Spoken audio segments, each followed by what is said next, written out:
Në fshatin e vogël të Roshit, ku shtëpit ishin të lidhura me rrugica të ngushta dhe aroma e bari i freskët mbushte çdo mëngjes, jetonte një familje që dukshëm duke e zakonshme. Por pas fasadës së qetësisë dhe buzëqeshjeve të jashtme, fsheheshin sekretet e errta, ambicie të pandershme dhe një urrejtje e heshtur që kishte rënë si një rrem mbi çdo moment të përditshëm. Ana, një vajzë e bukur 28 vjeçare, dukej si një dritë shprese për nënën e saj, Mara. Por bukuria dhe sjellja e saj e jashtme ishin vetëm maska e një shpirti të ftohtë dhe të ambicioz, që nga adoleshenca Ana kishte mësuar të manipulonte, të fshehte emocionet dhe të llogariste çdo veprim në mënyrë strategjike. Ajo nuk e donte vetëm një jetë komode. Ajo donte gjithçka që i takonte nënës së saj dhe familjes, prona, toka, shtëpi dhe gjithçka që mund të shndërrohej në pasuri. Mara, në moshën e saj 55 vjeçare, ishte një grua punëtore, e cila kishte kaluar jetën duke u munduar për mirëqenien e familjes. Pas vdekjes së bashkëshortit të saj, e cila kishte ndodhur kur Ana ishte ende një fëmijë, të gjitha përgjegjësitë ranë mbi supet e Marës. Ajo nuk kursente asgjë për vajzën e saj, shpesh sakrifikonte gjumin, ushqimin dhe shëndetin për të siguruar që Ana të kishte një jetë më të mirë. Por Ana nuk e shihte këtë sakrificë si dashuri, për të ishte një mundësi për të manipuluar dhe për të arritur qëllimin e saj. Të merrte pronat e nënës, të gjitha tokat e vjetra, shtëpinë e madhe dhe paratë që Mara kishte kursyer me aq mundim gjatë viteve. Çdo natë, Ana përgatiste një plan të ri, një dos të vogël helm që vendoste në ushqimin e nënës. Fillimisht vetëm pak, për të parë reagimin, më pas gradualisht sasia rritej. Asgjë nuk mund të shkonte gabim, asgjë nuk mund të ndalonte nga dëshira e saj për pushtet dhe pronësi. Fshati filloi të përgjonte heshtjen e Marës, lodhjen e saj të dukshme dhe të përzierat e vogla të sëmundjeve të papritura që nuk kishin shpjegim mjekësor. Por askush nuk dyshonte në Ana, vajza e sjellshme, gjithmonë e gatshme të ndihmonte fqinjet, dukej si epitome e mirësisë dhe kujdesit. Askush nuk e imagjinonte se prapa buzëqeshjes së saj fshihej një plan i rrezikshëm. Çdo natë, ndërsa drita e kandilit dridhej në dhomën e vogël të Marës, Ana përgatiste dozën e saj të përditshme. Ishte një lojë e hollë dhe e rrezikshme. Pak më shumë se natën e kaluar, vetëm sa të shkaktonte dobësi, të krijonte ndonjë dhimbje koke ose të shtynte lodhjen në një ekstrem të lehtë. Asnjëherë aq shumë sa të bënte dik të dyshonte. Por zemra e Anas nuk ishte e qetë. Ajo ndjeu një lloj kënaqësie të fshehur, një fuqi që vinte nga dominimi mbi nënën e saj. Dhe megjithse një pjesë e saj ndjente faj të vogël, një kujtesë ngjashme me atë të një fëmije që nuk donte të dëgjonte, kjo ndjenjë shtynte vetëm planet e saj të ardhshme. Sa më shumë që Mara dobësohej, aq më shumë Ana ndjente se prona e saj po afrohej pa pengesa. Mara nga ana tjetër ndjeu një lodhje që nuk mund ta shpjegonte. Trupi i saj po dobësohej, ndërsa mendja shpesh i fliste për kujdesin e vajzës. Ana është kaq e mirë, i thoshte vetes. Ajo më ndihmon gjithmonë. A mund të ketë diçka që unë nuk kuptoj? Por vetë mendimi i saj ishte i trazuar. Një zë i brendshëm i cili thoshte se diçka nuk shkonte mirë. Ajo nuk mund ta imagjinonte kurrë se vetmja person që mund ta dëmtonte me dashje ishte vajza e saj. Dhe kështu nat pas nate, dosja e sekreteve të Anas rritej. Dozat e helmit, strategjit për të ndikuar gjendjen shëndetësore të nënës dhe taktikat për të manipuluar fqinjet dhe të afërmit për të mos dyshuar. Çdo gjë ishte pjesë e një plani të madh. Një plan që po ecën me saktësi të rrezikshme. Por fatkeqësisht, planet më të mëdha shpesh kanë vrimat të fshehura. Një ngjarje e vogël, një detaj i harruar, mund të kthejë gjithçka në kaos. Dhe në këtë fshat të qetë, një sër ngjarjesh që askush nuk i kishte parashikuar, po afrohej ngadalë, duke i përgatitur të gjithë për një të vërtetë që do të trondiste jo vetëm familjen, por të gjithë komunitetin. Ana ishte e bindur se do të arrinte qëllimin e saj, por ajo ende nuk e dinte se çdo veprim i saj kishte pasoja. Dhe pasojat do të ishin më të rënda nga sa mund ta imagjinonte ndonjëherë. Ditët filluan të rrëshasin me ngadalësi për Marën. Ajo ndjente se trupi i saj nuk po i përballonte më peshën e zakonshme të përditshmërisë. Këmbët i dridheshin, stomaku ndjente dhimbje të çuditshme. Dhe shpesh ndjente një lodhje që nuk mund ta shpjegonte me asnjë ushtrim apo gjumë të mirë. Megjithatë, ajo mundohej të mos tregonte asgjë për fqinjet apo për vajzën. Ana ishte gjithmonë aty, e sjellshme, me buzëqeshje të përzemërta dhe fjalë të ngrohta. Ajo ndihmonte në çdo gjë, duke i bërë ushqim, duke i ndihmuar të qëndronte në këmbë, dhe duke u kujdesur që shtëpia të ishte gjithmonë e pastër. Çdo detaj i vogël, nga pastrimi i dyshemes deri tek vendosja e ilaçeve, ishte pjesë e lojës së saj. Por një mëngjes, ndërsa Mara u ngrit nga shtrati, një ndjesje e çuditshme i kaploi zemrën. Ajo ndjeu një dhimbje të mprehtë në stomak dhe një ndjesi të rënd në kokë. Ishte më e fortë se zakonisht. Ajo ul në karrigen prandritares dhe vështrimi I saj rambi Anën, e cila po vendoste një filxhan çaji për të. Ana ndjem keq, tha Mara me zërin e saj të dobësuar. Oh, nëna, mos u shqetëso, ju përgjigja Ana me buzëqeshje. Do të kaloj. Ti thjesht ke nevojë për pak pushim. Por diçka tek zëri I Anas ishte ndryshe. Ishte e butë, po një nuancë e ftohtë, një kontroll I fshehur mbi situatën që Mara ende nuk e perceptonte. Ditët kaluan dhe shenjat e lodhjes u bën më të dukshme. Një fqinj, zonja Elira, një grua e moshuar që e njihte mirë familjen, filloi të vëzhgonte Marën. Ajo kishte parë gjithmonë Marën si një grua të fortë dhe të shëndetshme. Por tani, ajo duke e dobët, pothuajse e lodhur nga vetjeta. Diçka nuk shkon me atë vajzën, mendoi zonja Elira, duke u kujtuar se Ana kishte qenë gjithmonë tepër e kujdesshme dhe e përzemër. Ndoshta është vetëm stresi, por ka diçka që nuk është normale. Mara, nga ana e saj, filloi të mbante shënime. Jo për t'i treguar dikujt, por për të kuptuar vetë çfarë po ndodhte. Ajo filloi të regjistronte çdo dhimbje, çdo ndjesi të çuditshme pas çdo vakti dhe çdo moment lodhjeje që ndjente. Shënimet I ndihmonin të ndihej më e sigurt, më e kontrolluar, dhe ndonjëherë shërbenin për të analizuar ngjarjet. Një mjek lokal, Arben, ishte thirrur disa herë për t'i kontrolluar shëndetin. Ai ishte një njeri I përzemërt, I vëmendshëm ndaj detajeve dhe me një sy të mprehtë për çdo anomali. Gjatë vizitave, ai filloi të vëzhgonte simptoma të pazakonta. Dobësi e përhershme, humbje peshe, tension të ulët dhe një lodhje ekstreme që nuk përputhej me dietën apo aktivitetet e Marës. Zonjë Mara, këto nuk janë vetëm shenjat e plakjes, tha Arben gjatë një kontrolli të fundit. Ka diçka që nuk shkon. Do të doja t'i bënim disa analiza më të hollësishme, për të parë nëse ka ndonjë substancë që po e dobëson trupin tuaj. Mara u ndje friksuar, por një pjesë e saj ndjeu lehtësim. Tani kishte dikë që mund të kuptonte se diçka po ndodhte, por ajo nuk mund të mendonte se rrënjët e problemit ishin më të afërta se sa ndonjëherë imagjinonte. Vajza e saj, Anna, po helmonte çdo dozë nga ushqimi që merrte. Anna ndërkohë kishte vënë ndryshime tek Mara. Ajo e dinte se duhet të kontrollonte situatën, dhe çdo gjest I Marës që tregonte dyshim mund të ishte katastrofë për planin e saj. Ajo filloi të improvizonte, duke ndryshuar dozat, duke u kujdesur që çdo shenjë të duke rastësore, si një problem I zakonshëm shëndetësor që çdo person mund të kishte. Por jo gjithçka mund të fshihej përjetësisht. Një natë, ndërsa Mara po flinte, ajo filloi të ndihej shumë e dobët dhe u zgjua me marramendje. Ana ishte aty duke e vështruar dhe menjëherë ndihmoi të ulej në krevat. Ishte një moment I rëndësishëm sepse për herë të parë Mara filloi të dyshonte. Pse ndodhte kjo gjithmonë kur Ana ishte pranë? Një pjesë e Marës, pjesa e instinkteve, filloi të kuptonte se nuk ishte vetëm lodhja apo plakje. Një frikë e re po linte në zemrën e saj, një frikë që ajo nuk mund ta shpjegonte plotësisht, por që I tregonte se rreziku mund të ishte shumë më afër se sa ndonjëherë kishte imagjinuar. Në këtë tension të ri, fshati dhe mjedisi rreth tyre filluan të ndikojnë gjithashtu. Një rrjet ngjarjesh, fjalësh të shpërndara pa dashje dhe shenja të vogla që njerëzit nuk I kishin vënë re më parë, po ndihmonin të shpalosej një realitet I frikshëm.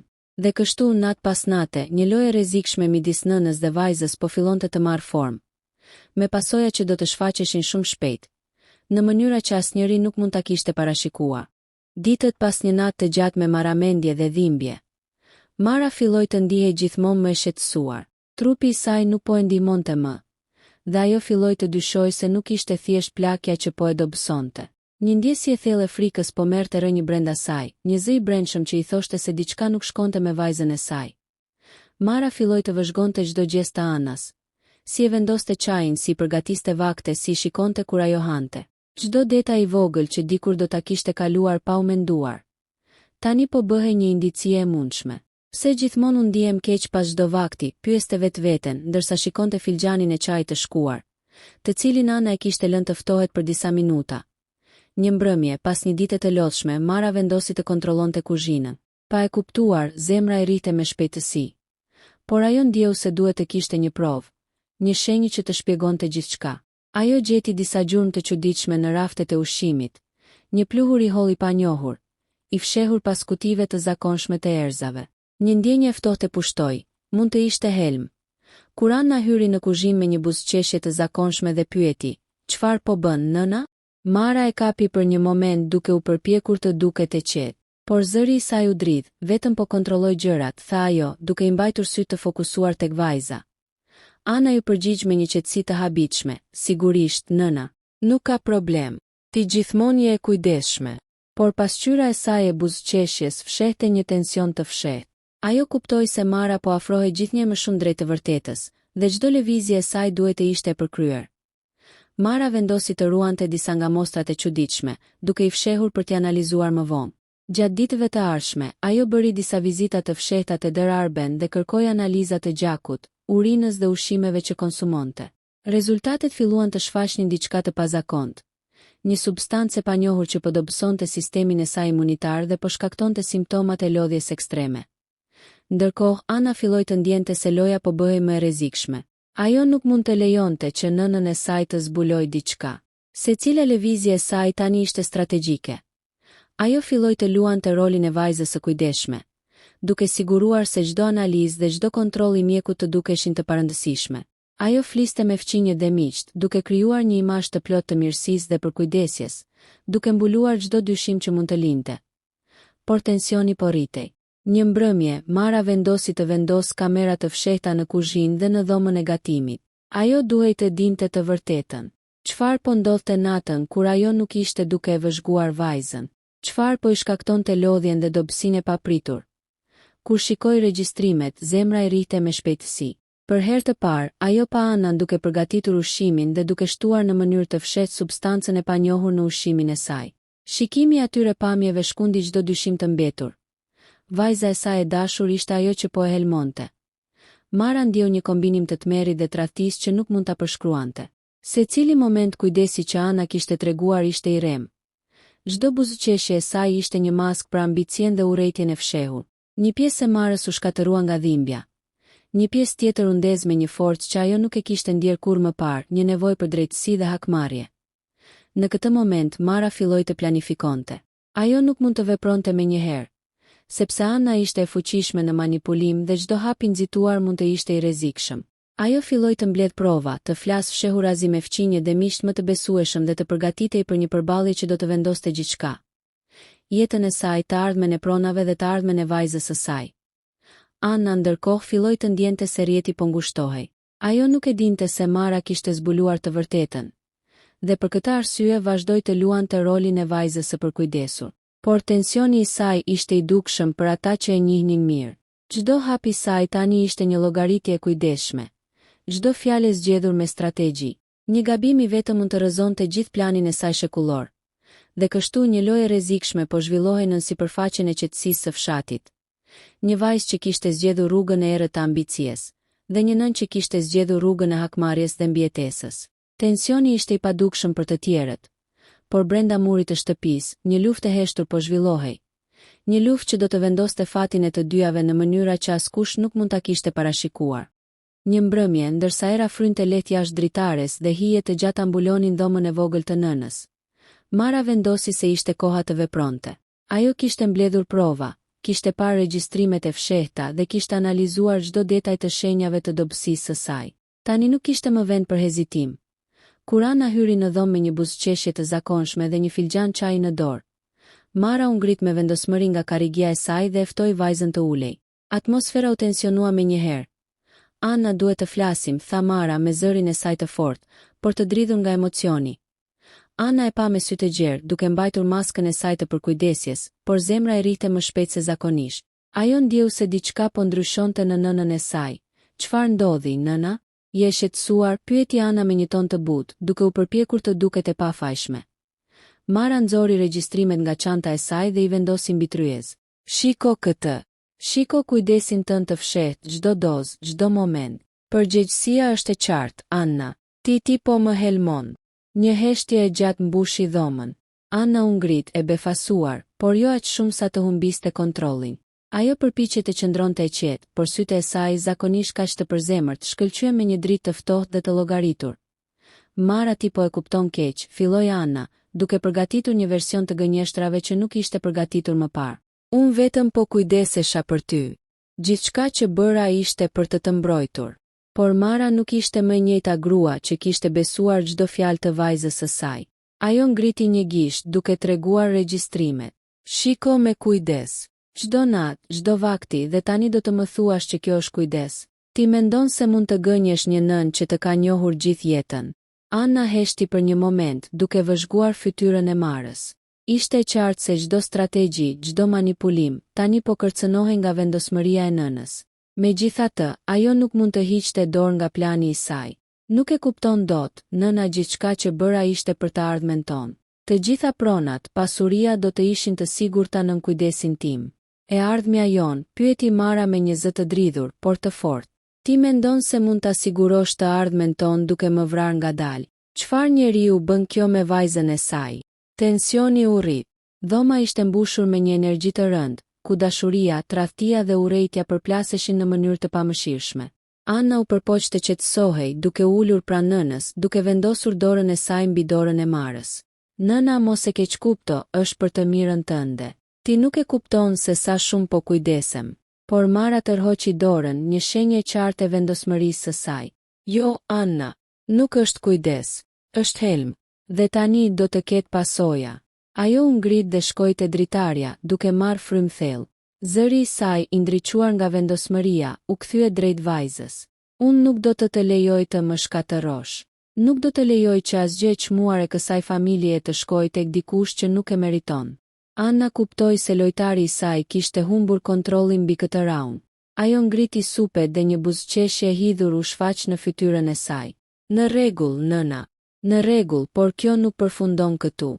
Ti nuk e di se çfarë mund të bëj. Një heshtje mbajti të dyja gratë, secila duke menduar strategjinë e saj të ardhshme.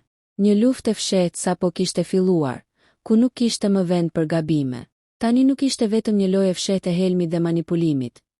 Tani ishte një përballje direkte, një betejë për mbijetesë, pushte dhe të drejtën për të shpëtuar ose shkatëruar njëra tjetrën. Mara vendosi të mos e humbiste kohën. Ajo kishte mbledhur prova të mjaftueshme, kishte folur me fqinje dhe mjekun, dhe tashmë kishte një plan për të ndaluar vajzën e saj, duke përdorur çdo mjet që ishte i nevojshëm. Anna nga ana tjetër po llogariste çdo hap, çdo mundësi, çdo rrugdalje. Ajo e dinte se çdo hap i gabuara mund ta shpërbënte gjithçka, por ambicia dhe urrejtja e saj ishin më të forta se frika. Dhe kështu natën e parë të përballjes së drejt për drejt, një luftë e fshehtë që kishte filluar me doza të vogla helmi tani po transformohej në një konflikt të hapur. Një luftë mes nënës dhe vajzës, ku çdo fjalë, çdo gest dhe çdo veprim do të kishte pasoja të rënda. Pas përballjes së parë të drejt për drejt, Mara kuptoi se nuk mund të mbështetej më vetëm në dëshminë vizuale të regjistrimeve. Anna ishte e zgjuar, e manipulative dhe e gatshme të përdorte çdo mjet për të mbrojtur ambicien e saj. Kështu Mara nisi të përgatitej për çdo eventualitet, duke planifikuar çdo lëvizje me kujdes të jashtëzakonshëm. Ajo filloi duke mbledhur prova të tjera. Analiza laboratorike të ushqimit, konsultime të fshehta me mjekun dhe biseda të heshtura me fqinj që mund të ishin të dobishëm nëse gjërat do të dilnin jashtë kontrolli. Çdo element ishte pjesë e një plani më të madh. Të ndalonte vajzën dhe të shpëtonte pronat që kishin qëndruar në familje për gjenerata.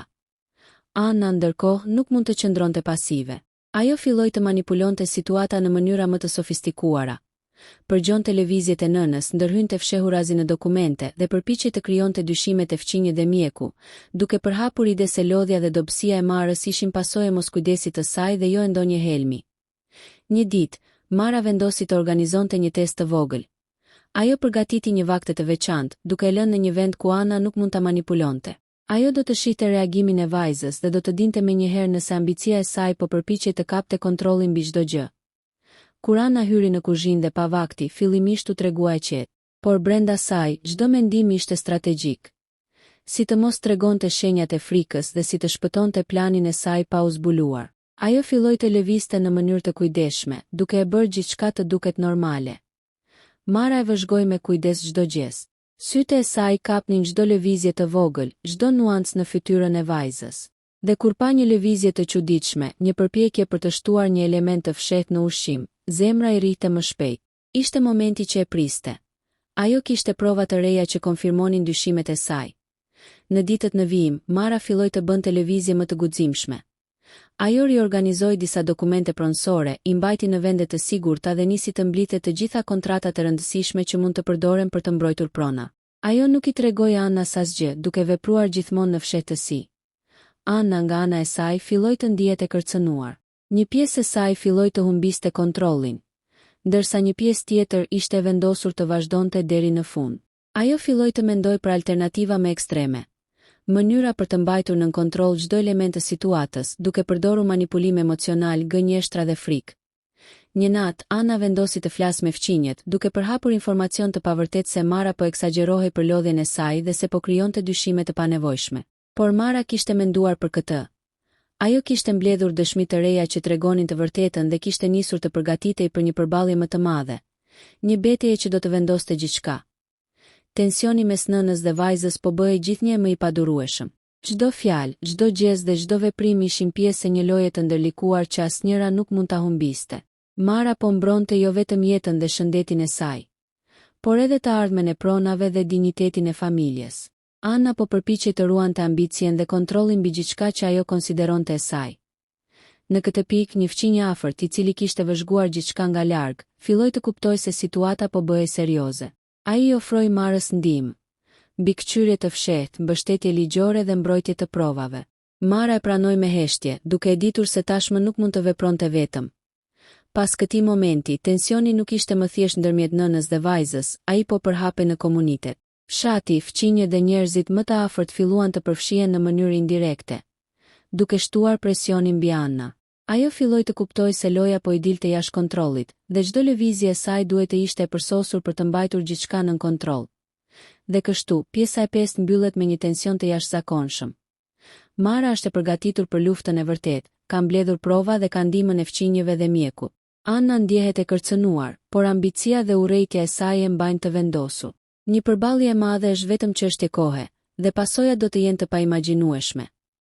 Një mëngjes, ndërsa dielli ngadalë depërtonte në dhomën e vogël të shtëpisë, Mara vendosi se nuk ishte më vend për fshehje.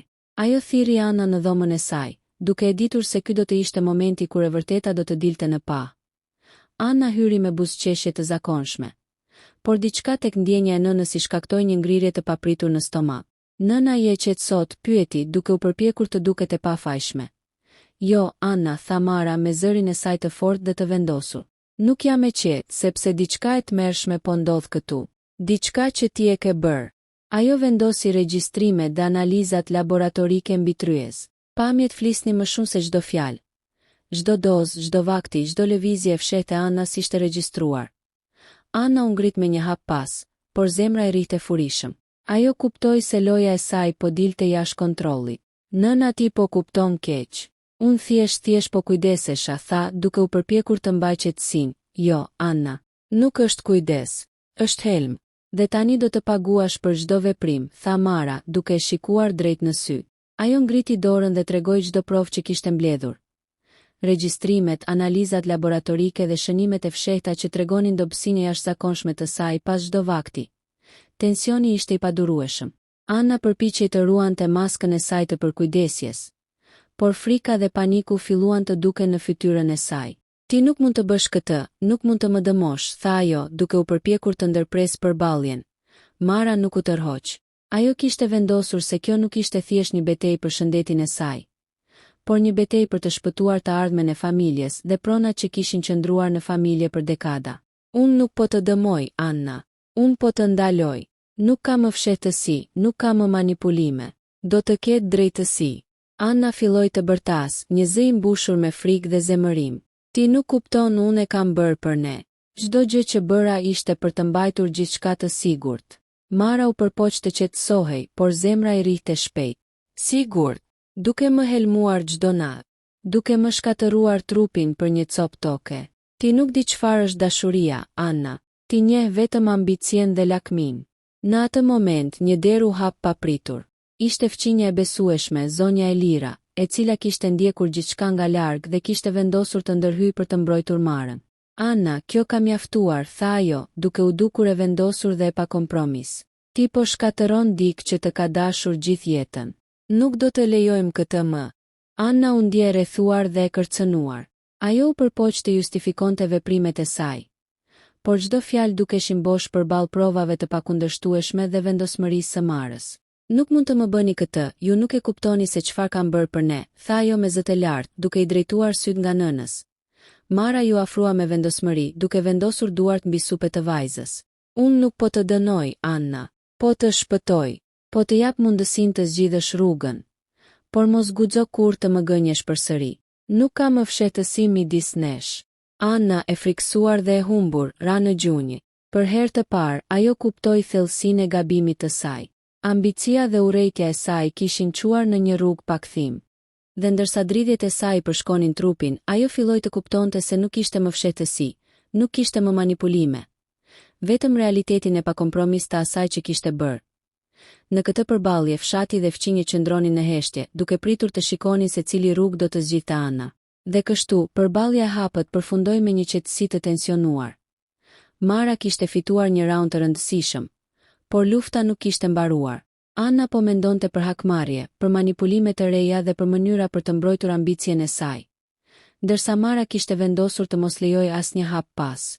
Ditët pas përballjes së hapur ishin të mbushura me një heshtje të rëndë në shtëpi. Anna nuk fliste shumë. Çdo fjalë që dilte nga goja e saj duke e matur dhe llogaritur, por brenda saj një ide e rrezikshme po merrte formë. Ajo nuk do të lejonte që Mara të merrte kontrollin mbi gjithçka kaq lehtë. Anna filloi të planifikonte hakmarrje me kujdes. Ajo dinte se çdo veprim i nxituar mund ta shpërbënte gjithçka. Kështu që filloi të vepronte me taktika të fshehta. Çdo herë që Mara shkonte te fqinjet ose te dër arben për të mbledhur prova, Anna sigurohej që çdo hap i saj të duket normal dhe i pafajshëm. Një natë, ndërsa Mara po flinte, Anna vendosi të veprojë.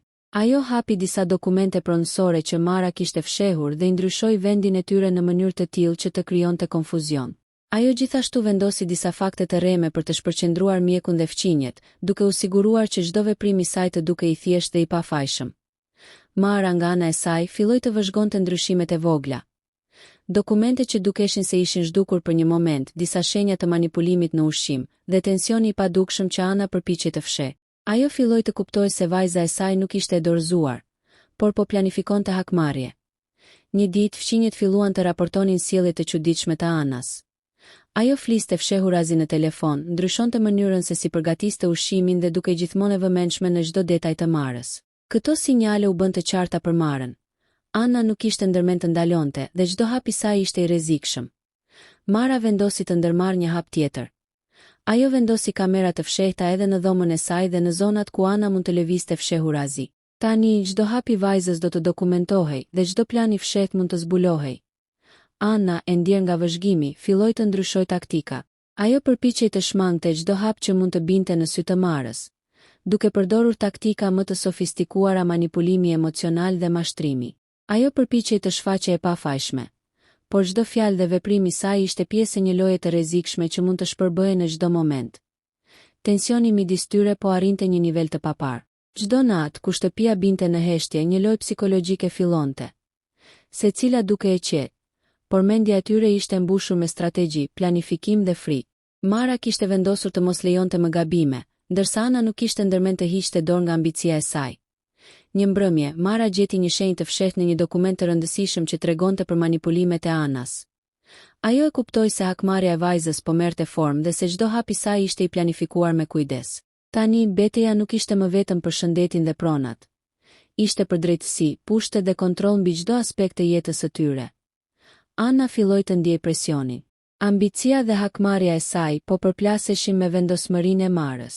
Çdo lëvizje e saj duhej të ishte perfekte, dhe çdo gabim mund ta shkatëronte gjithçka. Dhe kështu loja vazhdonte. Një luftë psikologjike që nuk ishte më vend për gabime, ku secila grua po planifikonte çdo hap me kujdes ekstrem dhe çdo vendim kishte pasoja dramatike. Në këtë pikë, pjesa e 8 do të hap kulmin e strategjive të fshehta, ku planifikimet dhe hakmarrja e Annas do të përplasen drejt për drejt me vendosmërinë e Marës, duke çuar drejt një konfrontimi që mund të ndryshojë gjithçka. Shtëpia ishte mbushur me një tension të padukshëm, por të ndjeshëm.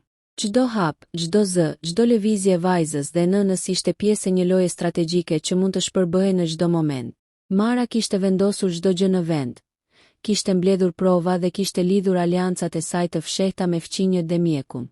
Anna, nga ana tjetër, po përdorte çdo mjet të mundshëm për të manipuluar situatën dhe për të krijuar dyshimet e të tjerët. Një mëngjes, Anna hyri në kuzhinë me një buzëqeshje të përkujdesur, por brenda saj po lëvizte një ide e rrezikshme. Ajo do të provojë se mund të bënte një veprim që do ta destabilizonte Marën pa u zbulua. Ajo filloi të përgatis një vakte me kujdes të jashtëzakonshëm, duke shtuar substanca të lehta që shkaktonin lodhje dhe marramendje, por të mjaftueshme për të testuar reagimin e Marës. Mara, e vëzhguar nga kamerat e fshehta, e pa çdo lëvizje të vajzës. Ajo kuptoi se Anna nuk kishte ndërmend të ndalej dhe se loja kishte arritur një nivel të ri rreziku. Ajo vendosi të reagojë me kujdes. Vendosi një plan të dytë që do të ekspozonte manipulimet e Annas, duke përdorur fakte të mbledhura dhe një aleat të fshehtë që do të ndërhynte në momentin kritik. Kur Anna ju afrua Marës me filxhanin e çajit, për të parë nëse planifikimi i saj do të funksiononte, Mara reagoi menjëherë. Ajo ngriti filxhanin duke treguar çdo shenjë të manipulimit dhe tha me zë të qetë por të vendosur: "Ky nuk është thjesht çaj, Anna.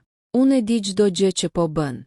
Anna u ngrit e shokuar, duke kuptuar se strategjia e saj po shpërbëhej para syve të saj. "Ti nuk mund të kuptosh gjithçka," tha ajo, por zëri i saj po dridhe nga paniku dhe frika. Në këtë moment fqinja e besueshme dhe Dër Arben hyn në dhomë. Ata kishin ardhur me prova dhe analiza të reja që konfirmonin veprimet e rrezikshme të Annas. Mara e shikoi vajzën e saj, dhe në sytë e Annas pa frikën dhe shkatërimin e brendshëm që nuk e kishte pranuar kurrë. "Çfarë do të bësh tani, Anna?" pyeti Mara me qetësi. "Do të pranosh të vërtetën dhe të ndalosh këtë lojë të rrezikshme? Apo do të vazhdosh të shkatërosh gjithçka që të ka dhënë jeta?" Anna heshti, e humbur në mes të strategjive të saj. Ajo kuptoi se çdo manipulim dhe çdo gënjeshtër ishte zbuluar dhe se rruga e saj ishte mbyllur. Zemra e saj, e mbushur me ambicie dhe urrejtje, filloi të ndjejë humbjen e parë të madhe. Mara ju afrua dhe vendosi dorën mbi supin e vajzës.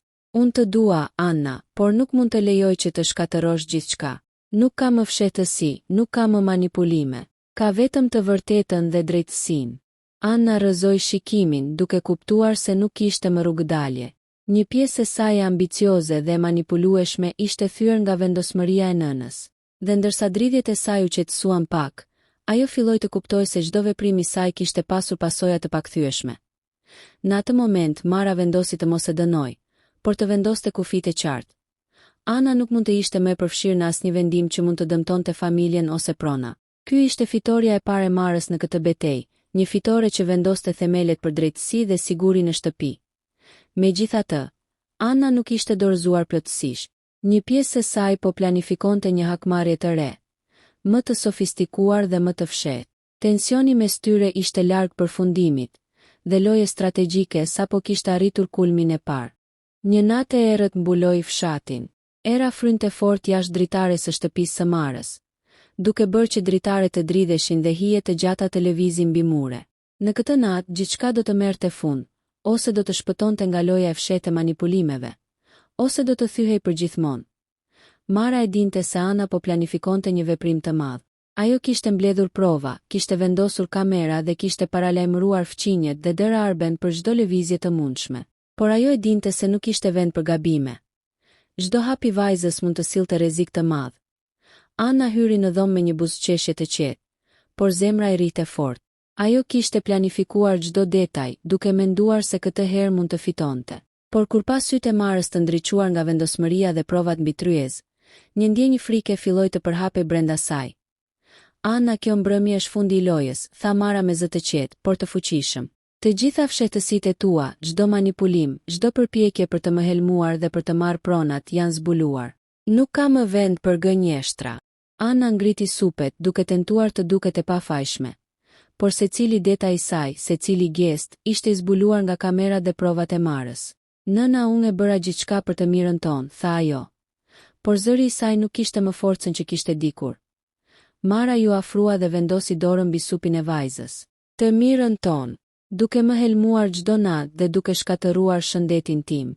Nuk ka më justifikime, Anna. Çdo gjë është e zbuluar. Tani do të ketë drejtësi."